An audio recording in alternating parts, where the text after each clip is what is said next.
brought you by Silver Pumps and Motors.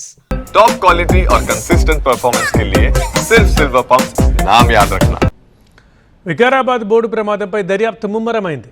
ఎలాంటి permissions లేకుండా the wildness resort నిర్వహిస్తోందని తేలింది. సర్పన్పల్లి project lake view పేరుతో దందా కొనసాగుతున్నట్టుగా నిర్ధారించారు. అసాంఘిక కార్యక్రమాలకు అడ్డాగా ఈ రిసార్ట్ మారింది. హుక్కా పార్స్ ఇక్కడ స్వాధీనం చేసుకున్నారు పోలీసులు. అనుమతులు లేకుండా ఇరిగేషన్ ప్రాజెక్టులో బోటింగ్ చేస్తున్నట్టుగా గుర్తించారు.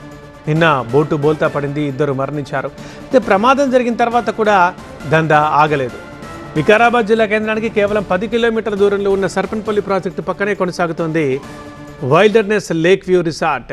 5 ఏళ్లుగా టూరిజం, ఇరిగేషన్ శాఖల నుంచి ఎలాంటి అనుమతులు లేకుండానే అక్రమంగా బోటింగు, రిసార్ట్ నిర్వహిస్తున్నట్టు తెలుస్తోంది. ఇందుకోసం ఇరిగేషన్ అధికారులతో పాటు కలెక్టరు, పోలీస్ అధికారులకు భారీ మొత్తంలో లంచాలు ఇచ్చినట్లు ఆరోపణలు వస్తున్నాయి. గతంలో మీడియాలో కథనాలతో తూతూ మంత్రంగా సోదాలు చేసిన ఇరిగేషన్ అధికారులు కొన్ని రోజులు బోటింగ్ ఆపేశారు. ఆ తర్వాత మళ్ళీ యథేచ్ఛగా బోటింగ్ నడిపిస్తున్నారు రిసార్ట్ నిర్వాహకులు.